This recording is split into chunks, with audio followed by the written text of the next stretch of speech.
Hello and welcome back to our channel. Thank you for joining me today. In this video, I would like to talk about the spiritual aspects on death and dying.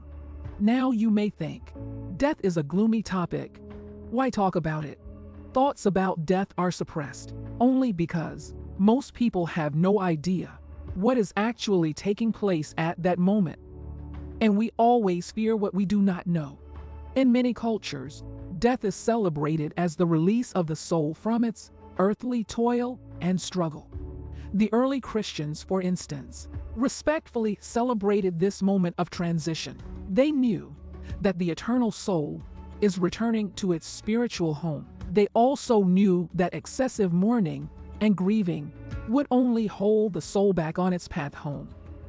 Death can be a very positive and even beautiful experience for anybody who has lived by the spiritual law of love. For them, it's just like a graduation day from the earth school.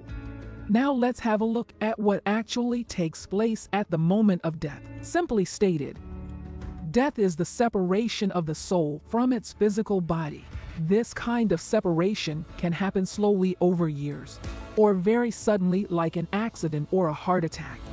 It is important to know that everybody dies perfectly on time. There are no mistakes, whether a person dies within days, months, or years, whether it's an accident or natural causes. It is all carefully orchestrated by the soul prior its incarnation. This life on earth is not the soul's final destination. It is a school, and some graduate early and others later. It all depends on the lessons the soul wishes to learn and to experience. But what happens now, during the actual dying process with its last breath? The soul pushes the body from itself and continues to breathe in a totally different rhythm. This process can take seconds, hours, or even days. Some souls have problems letting go of the body, even if the brain waves no longer can be measured. The soul can still be connected to the body via the information cord. In the Bible, it's called the silver cord. This cord connects the soul to the body, particularly when dreaming. When our soul leaves the body, it is always connected with this information cord or silver cord. And when we wake up, the soul gets put back into the body. Now this is particularly important for souls that have died very suddenly and unexpectedly, or souls that cannot accept the fact that they are not really dead, as they had anticipated. They now discover that they are still alive, and they don't know where to go or what to do next. And out of their confusion, they don't want to let go of the physical body, which is the only identity they know. And they may cling to this lifeless body. Now let's think about this for a moment, particularly for anybody who considers donating their organs. The moment the medical staff sees that the person is a flatliner, meaning that there is no more brain activity, they rip open the physical body and take out all the organs they want to use. This is fine if the soul is no longer connected to the body, but if it is still connected, the soul will feel the excruciating pain connected with such brutal process. Every bit of it.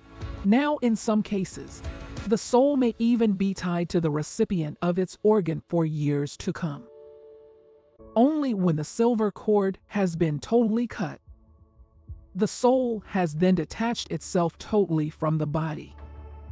Then nothing ties the soul to its mortal shell. For a time, it may linger close to its physical body. That has been its vehicle for so many years. And it is helpful to remember that at this stage, the soul can hear every word spoken and perceive every thought of people present in the room.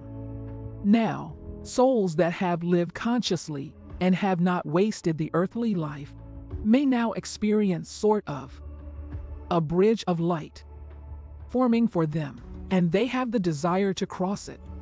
This light is growing intensely stronger and brighter at the other end. It is a radiation of the guardian being that accompanied the soul and now continues to guide the soul back to the light. Here it may be greeted by some of its relatives or friends who had died before, and the soul feels like waking up from a dream.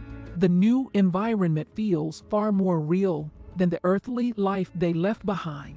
This is how it usually is, and it's very beautiful and nothing to be afraid of.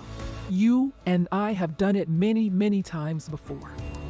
But in part 2, I speak about souls who have not lived to the highest potential. For them, the dying experience can be very different and very difficult.